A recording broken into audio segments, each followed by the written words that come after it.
di tengah-tengah kita, lebih utama dari segala sesuatu. Mengikut Yesus.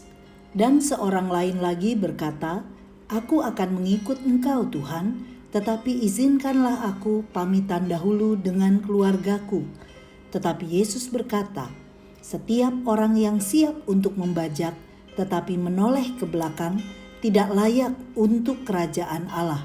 Lukas 9 ayat 61-62.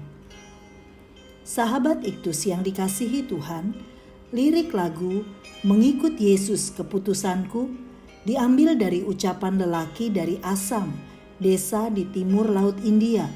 Setelah menerima Kristus, kepala suku Assam memaksanya untuk meninggalkan imannya. Namun ia berkata, "Mengikut Yesus, keputusanku." Sekalipun kepalanya akan dipenggal, ia tak gentar. Ketika melihat istrinya dibunuh, keputusannya pun tidak berubah. Katanya, "Tetap kuikut walau sendiri," sampai ia sendiri dibunuh. Keputusan iman lelaki itu membawa kepala suku dan penduduk desa tersebut bertobat dan mengikut Yesus. Ketetapan hati yang teguh dari Yesus untuk pergi ke Yerusalem dan mati di sana dikontraskan dengan komitmen yang lemah dari 3 calon pengikutnya. Sesungguhnya Yesus ingin menyampaikan komitmen untuk memberi segalanya yang telah dilakukannya seharusnya menjadi teladan bagi setiap orang yang mau mengikutnya. Beberapa hal penting dipahami sebagai seorang pengikut Yesus, yaitu 1. Mengikut Yesus bukan untuk mendapatkan kesenangan duniawi. Dalam ayat 57, berkatalah seorang di tengah jalan kepada Yesus, "Aku akan mengikut Engkau, kemana saja Engkau pergi." Ini merupakan komitmen yang baik. Namun Yesus telah mengetahui isi hatinya, karena orang ini mau mengikutinya hanya untuk mendapat suatu keuntungan besar. Karena bersama Yesus, segala kebutuhan jasmani terpenuhi. Hal ini telah mereka lihat bahwa Yesus banyak melakukan mujizat. Oleh sebab itu, Yesus merespon dengan menjawab, "Serigala mempunyai liang dan burung mempunyai sarang, tetapi anak manusia tidak mempunyai tempat untuk meletakkan kepalanya." Dalam hal ini, ia mau memberitahu bahwa mengikuti Yesus tidak selalu mendapat kenyamanan secara jasmani, sebagaimana telah dialami oleh Yesus dalam perikop sebelumnya, ayat 51-56. Kisah ini menjelaskan tentang penolakan dirinya di Samaria, dan ini merupakan salah satu konsekuensi sebagai pengikut Yesus. 2. Mengikut Yesus dengan tidak menomorduakan Yesus. Dalam hal ini, Yesuslah yang berinisiatif untuk mengajak seseorang mengikut Dia. Akan tetapi orang tersebut berkata, "Izinkanlah aku pergi dahulu menguburkan Bapakku." Ayat 59. Ungkapan tersebut bukan berarti bahwa bapaknya baru meninggal dan ia mau pergi menguburkan bapaknya. Melainkan dalam tradisi Yahudi, seorang anak berkewajiban merawat bapaknya sampai meninggal, dan ia harus menguburkan mayat bapaknya. Akan tetapi Yesus berkata kepadanya, "Biarlah orang mati menguburkan orang mati, tetapi engkau pergilah dan beritakanlah kerajaan Allah di mana-mana." Ayat 60. Ungkapan tersebut bukan berarti orang mati menguburkan orang mati, akan tetapi orang yang mati secara rohani menguburkan orang yang mati secara jasmani.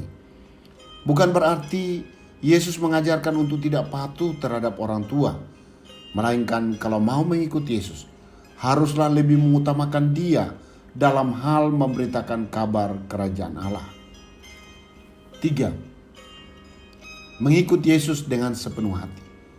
Ada seorang lagi yang mau mengikuti Yesus, akan tetapi ia mengatakan, "Aku akan mengikut Engkau, Tuhan, tetapi izinkanlah aku pamitan dahulu dengan keluargaku." Ayat 61. Orang tersebut mau mengikuti Yesus, akan tetapi ia harus pulang dahulu pamitan dengan keluarganya. Mendengar hal tersebut, Yesus menjawab, "Setiap orang yang siap untuk membajak tetapi menoleh ke belakang tidak layak untuk kerajaan Allah." Ayat 62. Tindakan tersebut sangatlah berkesinambungan. Seorang petani yang mau membajak harus senantiasa melihat ke depan. Kalau ia ingin membajak mengikuti alur yang lurus. Dalam hal ini, bukan berarti Yesus tidak mengizinkan orang tersebut pamitan terhadap keluarganya.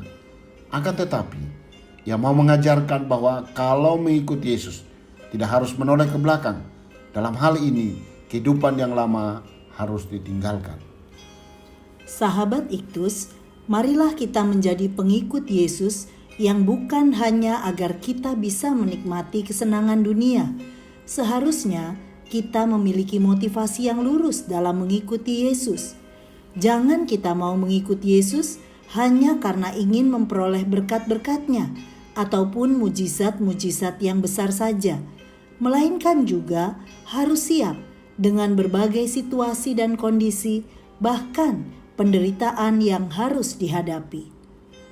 Saya hanya mau memandang kepada Yesus, sebab sebagai pengikut Yesus, tugas utama saya adalah meneladaninya.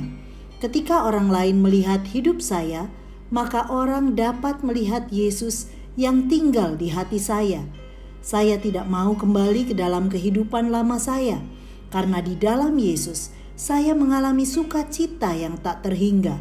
Saya tidak pernah menyesali menjadi pengikut Yesus. Bahkan jika saya harus menderita, maka itu adalah kemuliaan saya di dalam Dia. Sahabat Iktus yang dikasihi Tuhan, apa yang menjadi motivasi saya mengikuti Yesus? Apakah untuk kesenangan jasmani belaka? Apa atau siapa yang seringkali menggeser tempat Yesus di hati saya? Sudahkah saya mengikuti teladan Yesus dengan sepenuh hati? Tuhan Yesus, saya mau menjadi Kristen sejati, yaitu menjadi seorang yang mengikutimu dengan motivasi yang benar, bukan sekedar ingin mendapat kesenangan duniawi. Saya menempatkanmu sebagai yang utama dalam hidup saya. Ya Tuhan, menjadi pengikutmu berarti meneladani perkataanmu, sikap hidupmu, bahkan saya ingin memiliki hasrat yang sama dengan hasratmu. Pakailah saya menjadi alat keselamatanmu. Amin. Mengikut Yesus adalah keputusanku. Aku tidak akan ingkari. Kristus ada di tengah-tengah kita, lebih utama dari segala sesuatu. Kristuslah yang harus ku beritakan hingga datangmu Kristus.